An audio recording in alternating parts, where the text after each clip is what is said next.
Good evening, everyone, and welcome to the next section for Paying for College. My name is Fred Amrine. I'm the founder and CEO of Pay for Ed. And tonight's topic, we're going to cover the Saving for College as part of our financial aid series, and we're going to get going right away.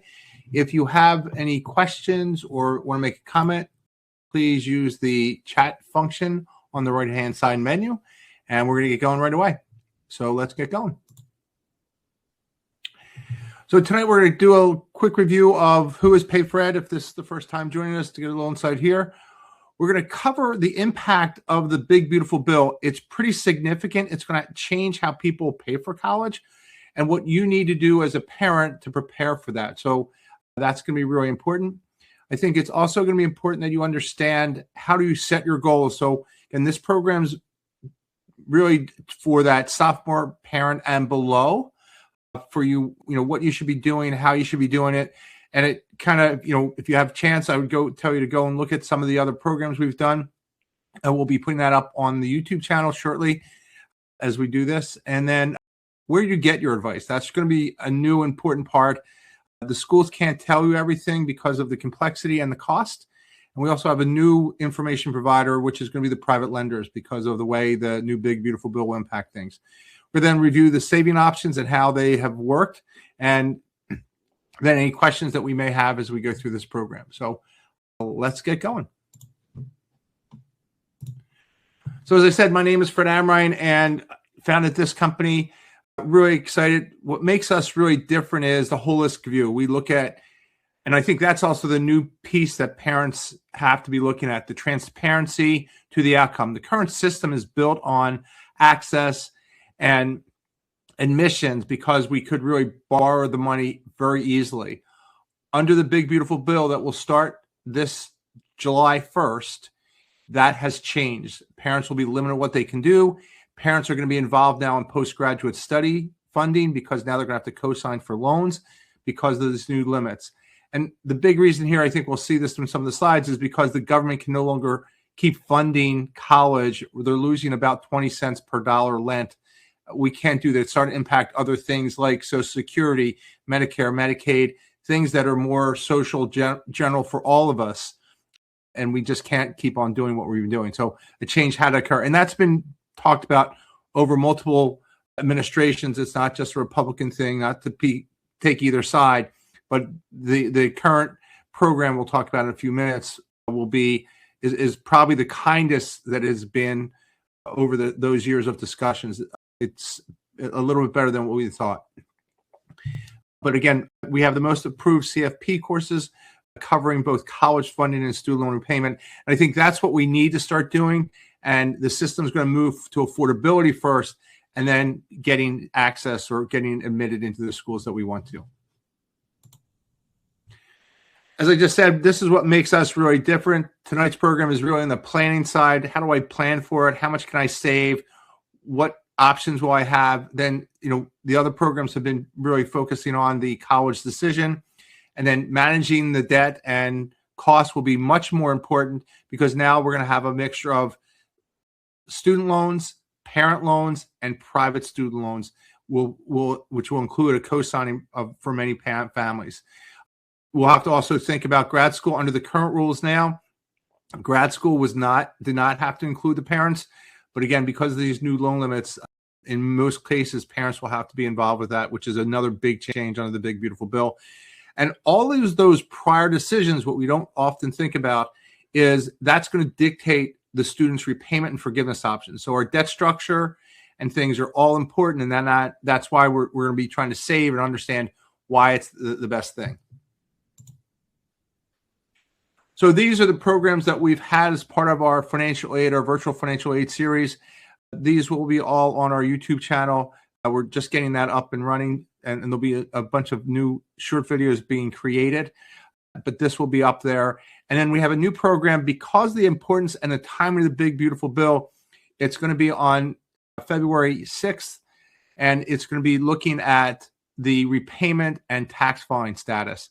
The 2025 taxes, which will be done in 26, are absolutely critical because there's some repayment legacies and things like that that are really, really important. And then we'll also be doing a program and maybe two on understanding the financial reward, because that's going to be a big change for many families. Because we're going to be talking about some investment things, I just want to make sure that you're clear. PayFor It is not a financial planning or investment firm. Any of the financial products or financial ideas discussed tonight are not recommendations to purchase or implement. You should consult a financial professional or tax expert before making any investment decisions. Past performance is no guarantee of future performance. So again, this is something that's important to us. We were an RA, a registered investment advisor, but now we just do the advice on college funding and the software. The first thing that most of us will need to do as we get prepared, again, if you're that high school junior or in your senior year, is you're going to have to complete the FAFSA form.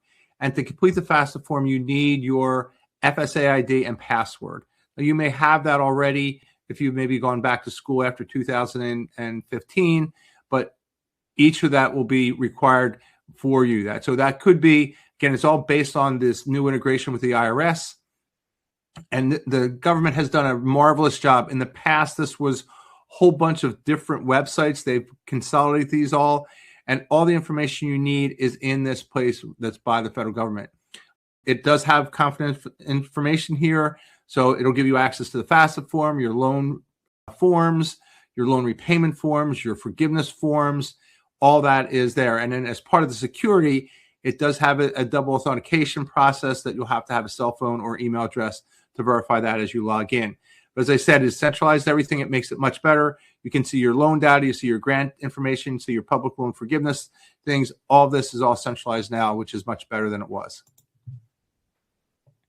So let's talk about the big, beautiful bill. This is probably the biggest change as I talked to some of the other colleagues in this space. Biggest change probably in almost 25 or 30 years. That's how big it is. They've put caps on the PLUS loans for parents. And that's, again, as I said, discussed over multiple administrations. It's not a Republican Democrat thing. We had caps on PLUS loans back in the 2005, 2006. They were taken away. And why this has been talked about is under the current rules, the government is losing about 20 cents to 19 to 20 cents, depending on what study you look at, for every dollar lent. So if this was a business, a corporation or things like that, they'd be out of business. So this is why these decisions or these changes had to be made.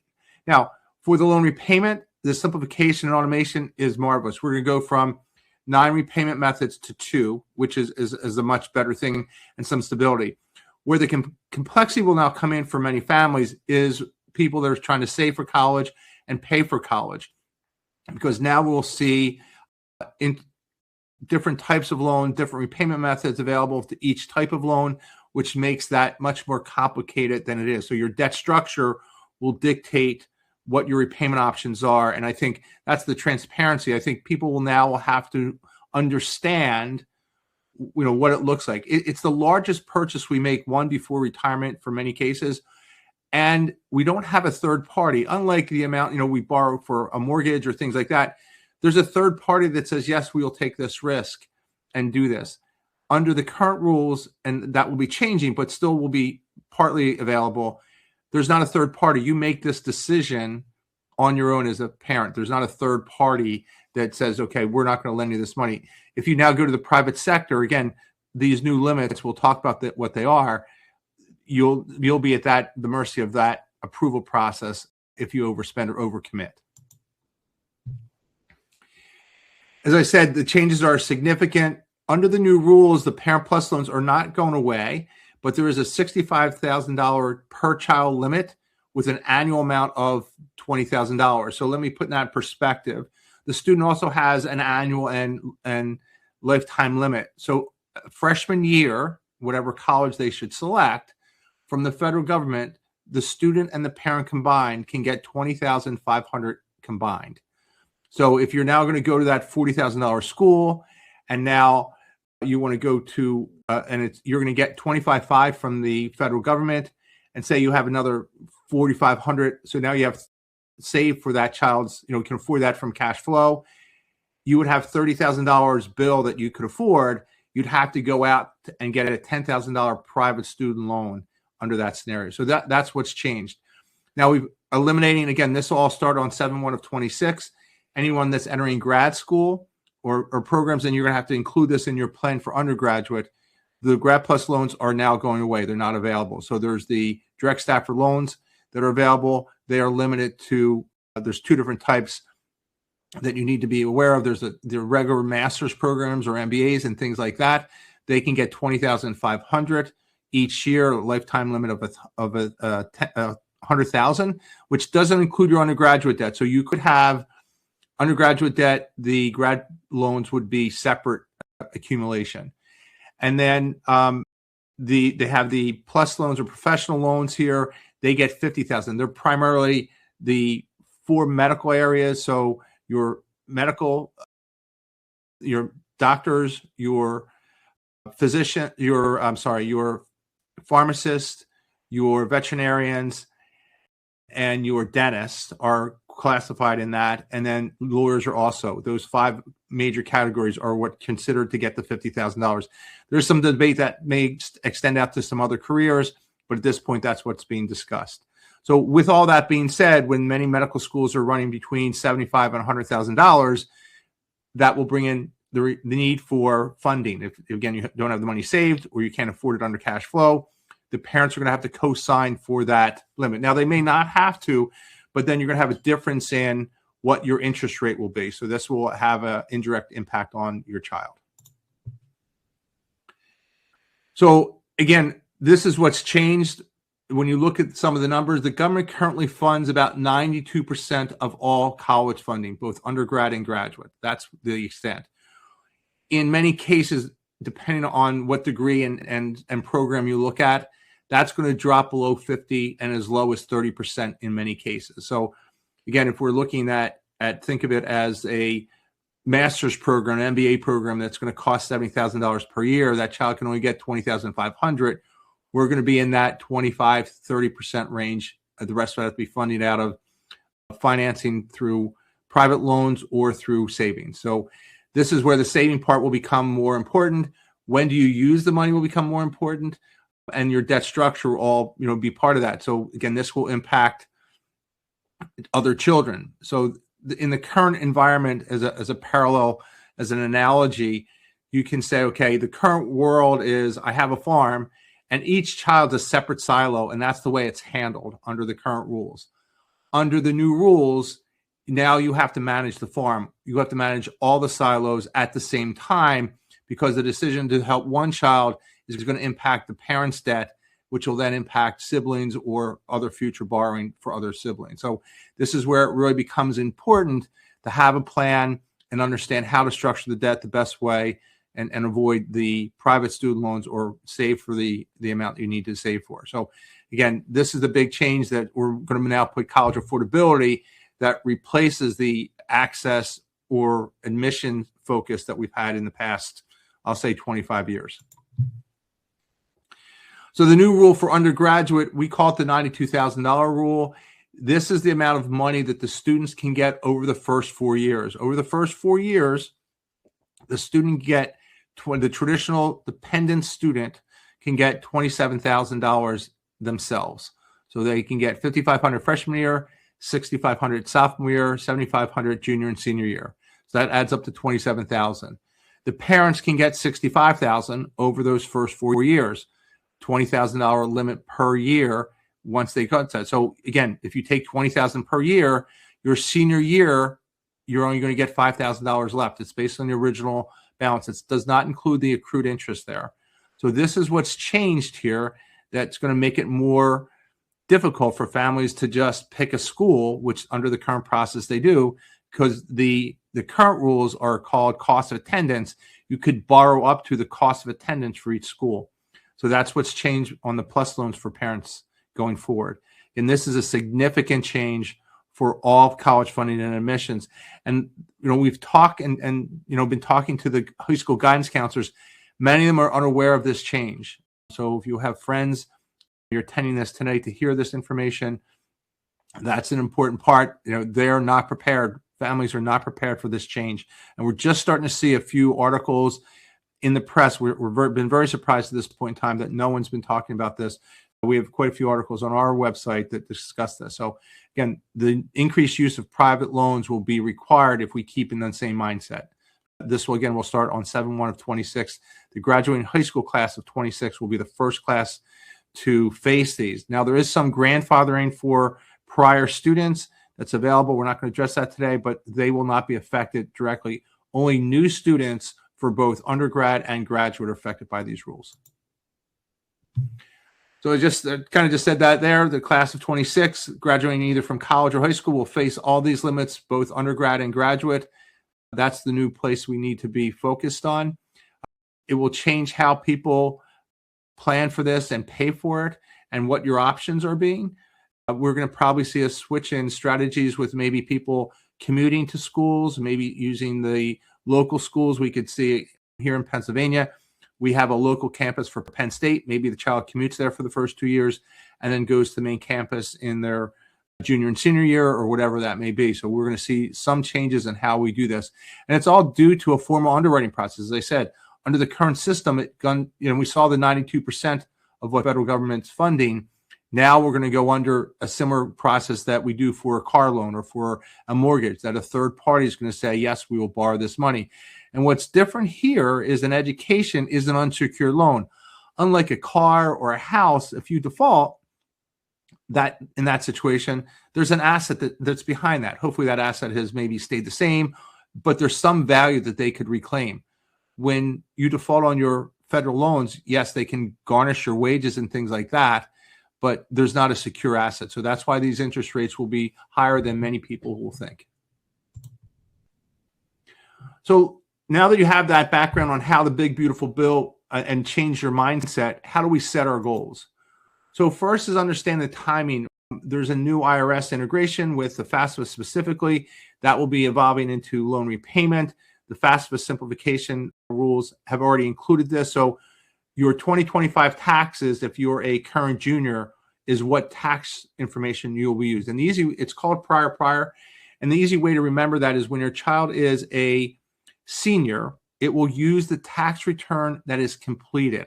So an example, the FAFSA is typically available on October 1st. So as an example, let's take this year. My child's going to be is a junior right now, will be a senior next year. In 2026, we will be completing the FAFSA in October. We will then look at and see what tax returns should be done. Even though if you did a file extension, you don't have that on file, it's going to look for the 2025 taxes to be imported into the FAFSA system.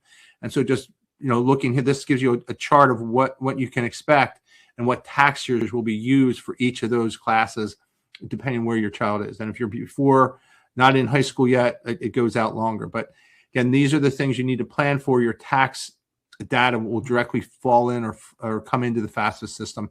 And depending on how you file your taxes, those two parents, if they file, say, married and separate for different reasons, both parents will be required to get a FSA ID. Where if you file joint, you'll just need to file with one FSA ID. One of the parents will have to have that.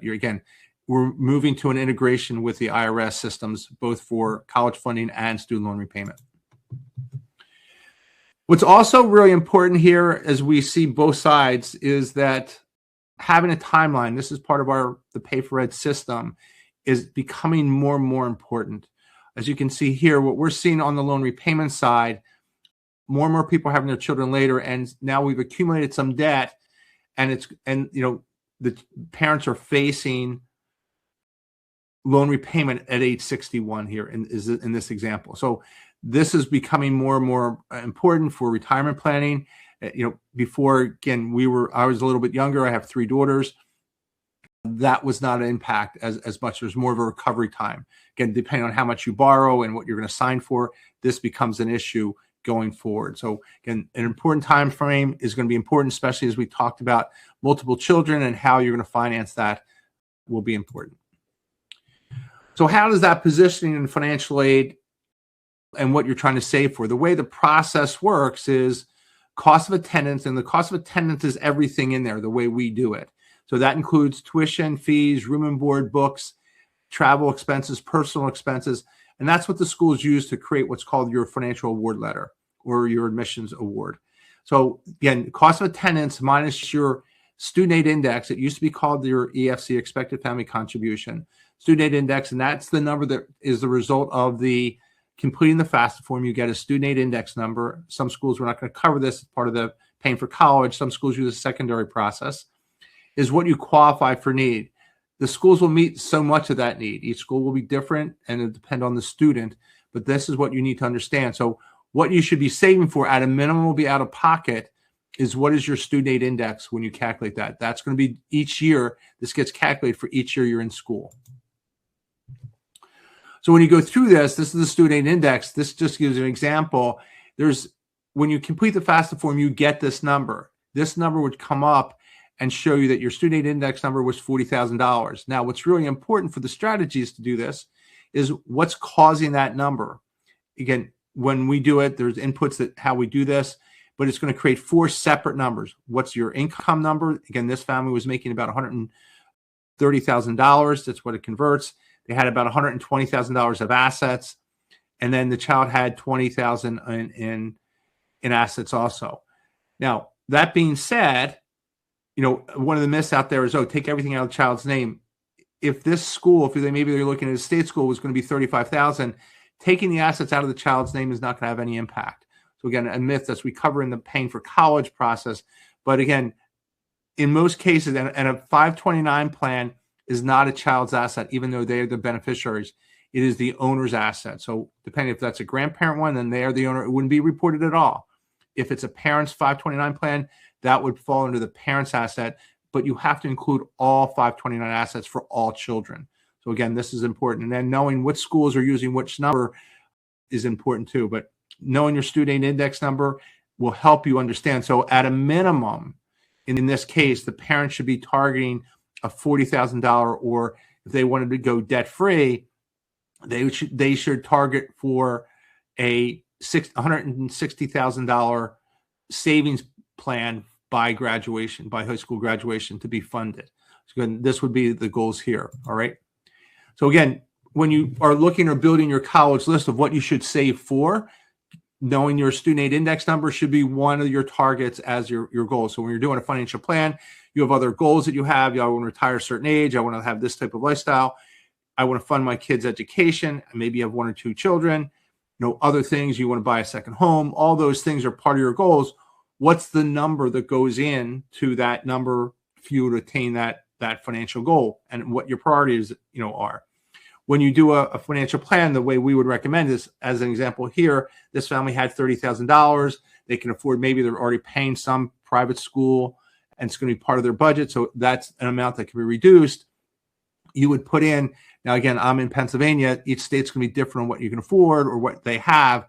We have a second tier, 2-tiered system here on state schools. We have the small state schools, which is one is Westchester. That would be an example here. Then we have the large state schools. This would be the Penn States, the Pitts of the world. Same thing. You then maybe want an out-of-state school, so maybe you look at Rutgers or Delaware. That would be another example. Then maybe you look at a private school, and then you look at Harvard. And then you can see, those tuitions are very different depending on what your situation is, what the school meets a need, and now you'll see what the out-of-pocket is and what your goal should be. So an example here, the one goal would be the student aid index. We knew that was $160,000. Okay. Now this family is going to, with that savings amount, is going to be short by $119,000. That's what they would need to be saving for, or sorry, the $19,000 here, the total of $46,000. That should be their goal in total, based on they're going to have these other resources available to them. So this becomes what your goal is of what information, if Westchester or that in-state, small state school example for Pennsylvania would be the goal. Now we move to Harvard, if that's the school that you want to save for, or you want your child to be able to attend. And this again is just for undergraduate. They would need $200,000 or $179,000 saved in that college fund. That would be the other way you set your goals. So again, having the process here, understanding what your student index number is, what schools you're trying to save for. This is where that goal part of your goal-based savings plan should be for retirement planning. So this is another big piece that's going to be changing here. I think the biggest change that many parents have to think about is going to be how it's more inclusive. College funding, one, it's extremely expensive. Many schools are your upper tier schools are anywhere from $90,000 to $100,000 a year. So that's a $400,000 commitment. You have one or two children, three children possibly. You're talking about $500,000 to $1 million of resources. Again, these are after-tax dollars. So, understanding the financial aid position, which we just talked about, that student aid index number. There's tax savings and credits like 529 plans and the American Opportunity Credit that can generate savings, $2,500 a year plus in that. What schools are you going to select from? As we just saw the difference of what we need to save for, depending, what schools we think we want to send our child to. How we structure debt will become absolutely critical for not just the single child, but for the entire family. As I told you, the analogy that I often say in this situation is under the current rules, each child is a silo, so that's all you need to focus on. Starting 7/1 of 26, it becomes the farm. You have to manage the farm because it's all linked together. I think the other change that's significant for me is we have to have transparency to the outcome. There's been more and more discussion, is college really worth it? Well, I think the current environment has made it to be an experience. That's what they're promoting. We have to get back to our roots of what the education's for and how much money. So yes, maybe the over your lifetime, the argument that you're going to make more money is still true. The problem that we've overlooked is, again, this is a business decision, is how much money do we have to pay to get to that income number? So, think of the non-college person who's making, say, $80,000, okay? And they're making that as whatever career you want to select. And now you have someone that's making $100,000 because they have a college degree, but if they have $2,000 a month going out the door to pay their loans, the person that didn't go to college is making more money. And that's the other transparency. And the schools don't provide that outcome. They don't provide the 4-year view of what it's going to cost you, how to structure the debt. And that's the largest, decision or transparency, that lack of transparency. And we need to move to that transparency so we don't have that argument that, oh, my kid can't afford a house or things like that. We didn't see it. We don't know what's going to cost. And that's part of the process that needs to change going forward. So here's the other piece that's changing too. Traditional thinking, use the College Financial Aid Office, the high school guidance counselors are there. The government agencies come in and do a presentation on the FAFSA nights. You have that typically at your high schools. But what you have to recognize, because of the cost and because of the complexities, those professionals cannot give you the personal financial advice. So how do we use the 529 plan? Which plan should we be in? How do I structure my taxes the right way to qualify for things? How do I structure my taxes for loan repayment the best way? Your loan servicers can't provide that information to you. So that's what's also. Now, your financial advisors and tax professionals, some of them have that information and that knowledge. Most of them do not. So that's another shortfall. We're probably going to see more and more people get that advice or get that expertise because of the cost. And a new source of information will be your private lenders. Now, granted, their site will be one-sided. So they want you to take the private loans because they're going to make the money. That's the business they're in. So everything's going to be, oh, you just need a private loan. This is where the complexity comes in, that you need to know both. You need to see this. How do we structure the debt the best way? What's the repayment? One of the biggest things that we have seen that's the problem is that the private lenders, again, we have them, we're not saying not to do that.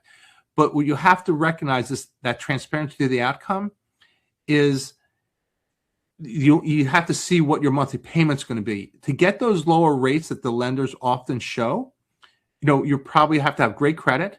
And most of those loans are 10-year repayments. So if you borrow, say $30,000, $40,000, $50,000, $60,000, your monthly payment plus your other debt could be easily, $1,500 to $2,000 a month. When you factor in that, the cash flow, and that's that transparency of the outcome, it becomes more and more important. And you have to see it before you make your decision. Again, if there's any questions, please type them in the conversation here. I just wanted to refresh your memory here. as we go through this here. So again, if you have a question, please type it in them.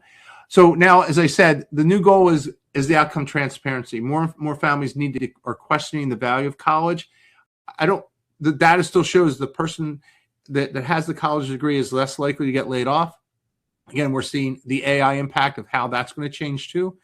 But again, having the right career path and seeing demand and knowing what that demand is. So not just saying, I want to be this because they make more money or whatever it is.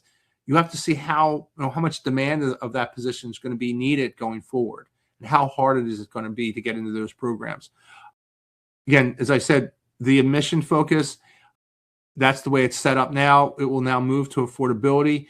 We need to look at the affordability, and not just the affordability of today, of how we structure that, but how much money will they be making? We spend, right now, room and boards between $15,000 and $20,000 per year, and they've lived, with the food courts and the great gyms and, great dorm rooms, and now they can't afford to get an apartment, or now they're moving into your basement, as after they graduate. So these are things, again, you have to consider. Understanding the education is not an experience been sold that way because of, what the campuses are built out to be. I think we have to return back to the focus of we're going to college for an education. More and more discussions about, having this, I need to go to this school for their sports programs or their football teams or whatever it may be. I think that will be changing. Also determining how much education, as I talked at the very beginning, now parents are going to be involved. They currently are not needed for grad school. Under the new rules, they will be involved. And that will be a significant change from today. So that will have to be factored in. How much education will the child need to get to the career they want? It'll be also interesting that a lot of the professional programs, as an example, I talk about this all the time. My oldest is a speech pathologist. She needed her master's, which is okay. But that career, when she was in school, was converting from you didn't need your master's to now you need your master's. Will they revert back? Because now that's another 2 years of college. And CPAs, as an example, to sit for the CPA exam, you need 150 credits to sit for the CPA exam, not just an undergraduate degree. So it'll be interesting to see over the next few years if now some of those professions require less education because of this new cost and financing. As I said, this is becoming more and more complex due to the cost and the importance of the debt structure and knowing what you'll be paying once they graduate. So let's talk about what you can, what options you have for saving.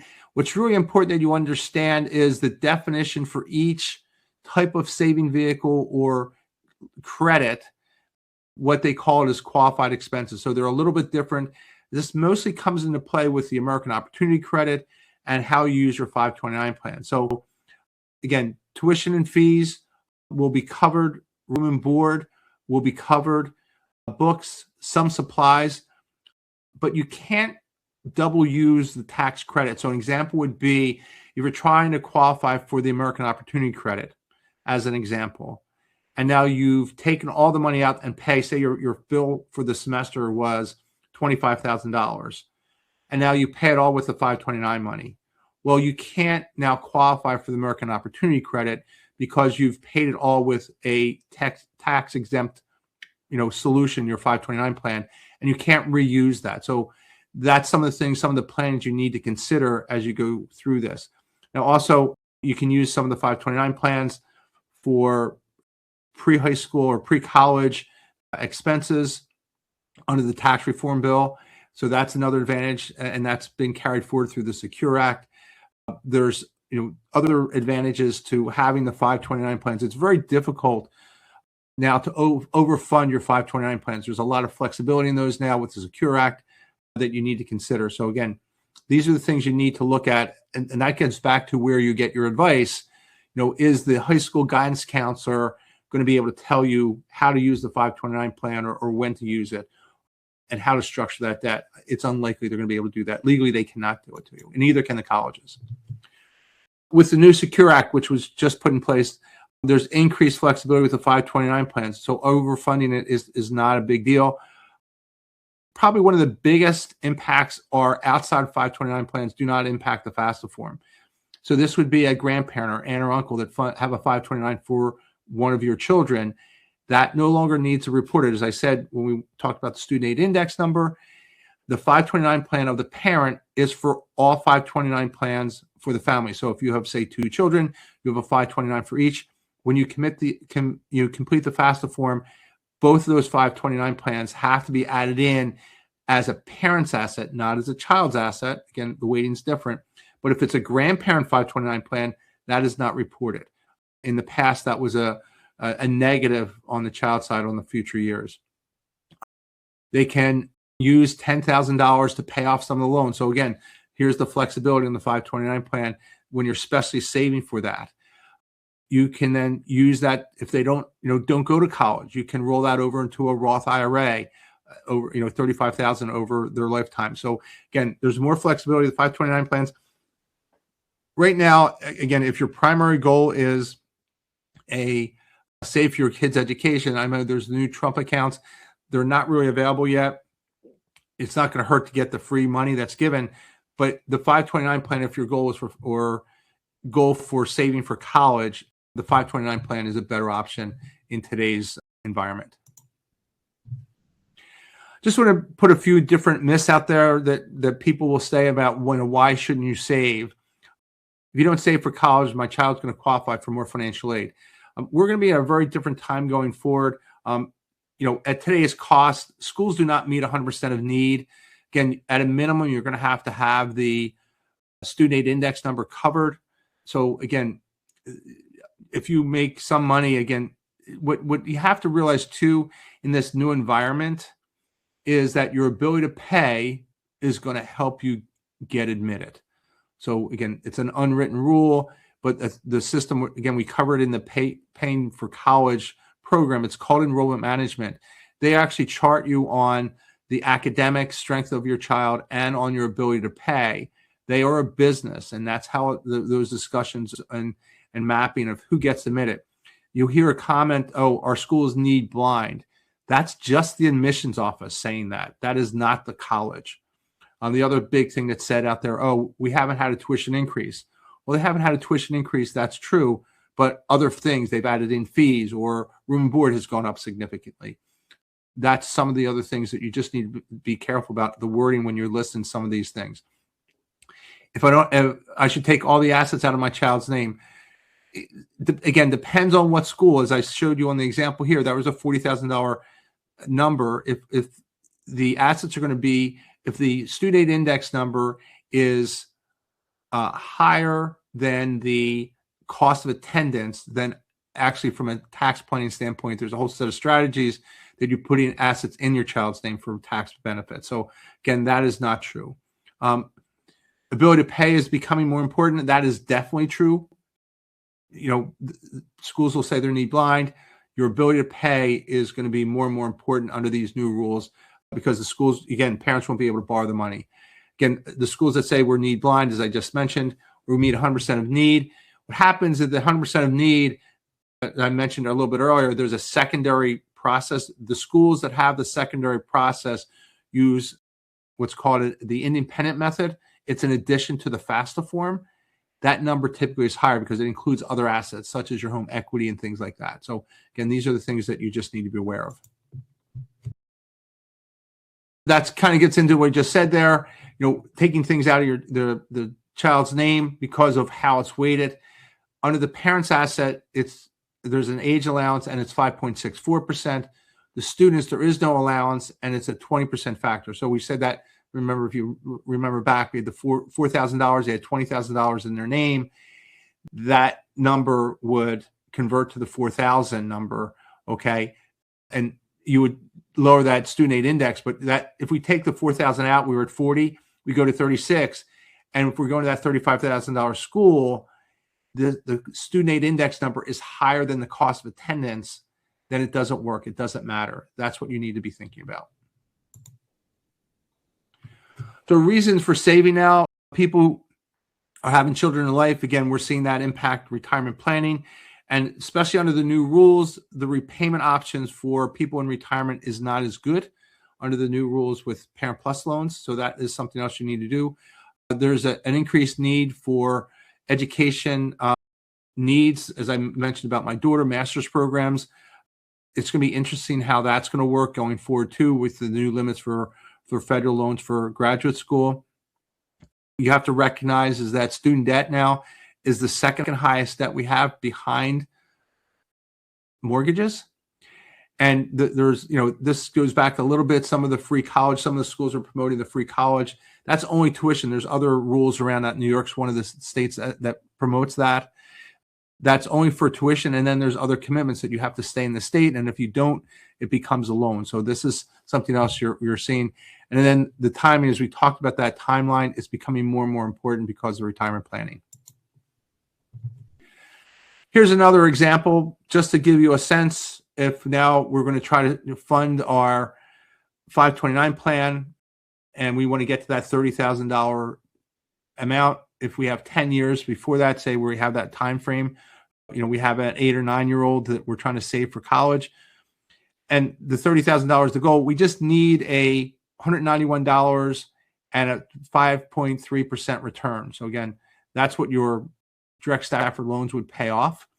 Where if we now borrow it, the $30,000 at graduation, and we take a 10-year payment back, our payment's going to be $318 a month.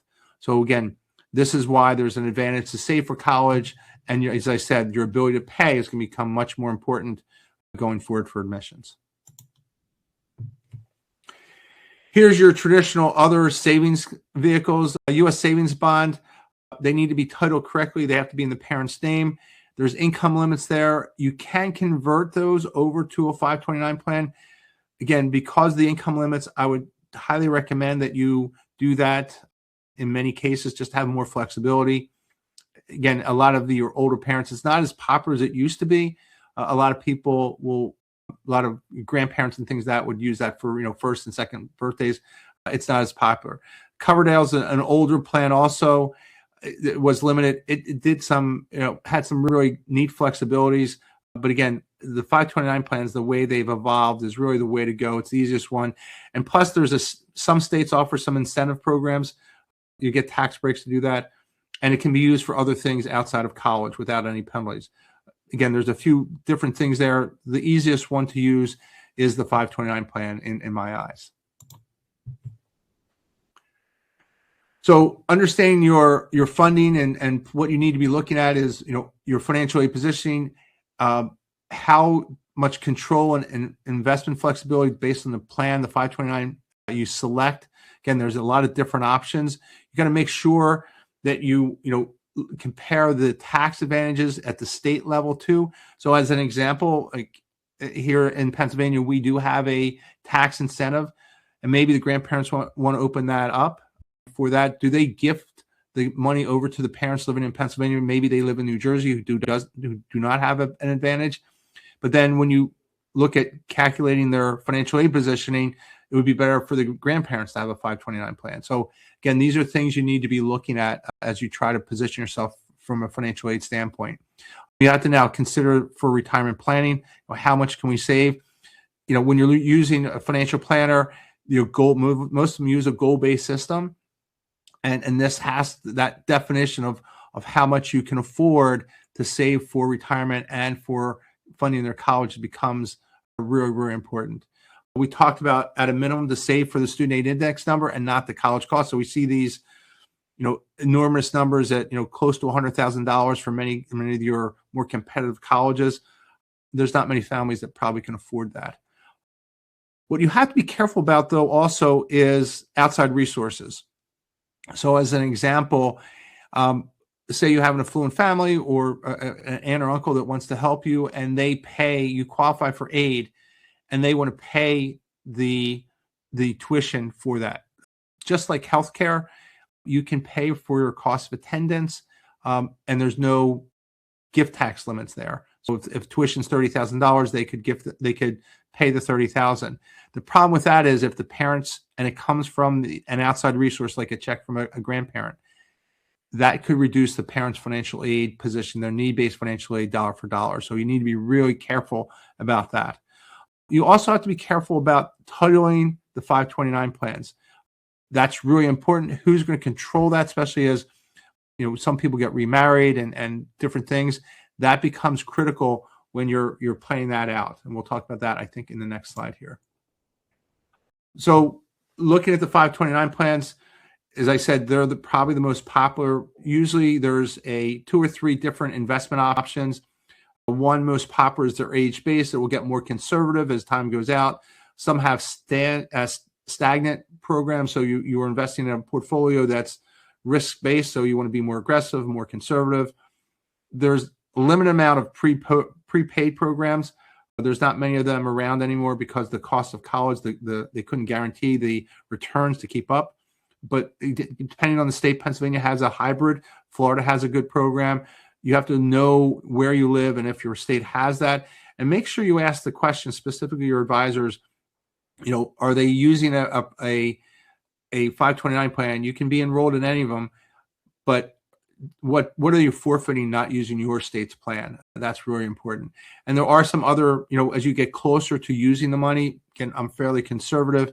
There are a few that have a CD option. Do you change over to that option? Securing that you don't have any market impacts there. This is what I was talking about a few seconds ago here, a few slides ago, is setting up the 529 correctly. There's typically one owner of the 529 plan. That's the direct owner. And then there's a contingent owner. Now, that's really important to work through.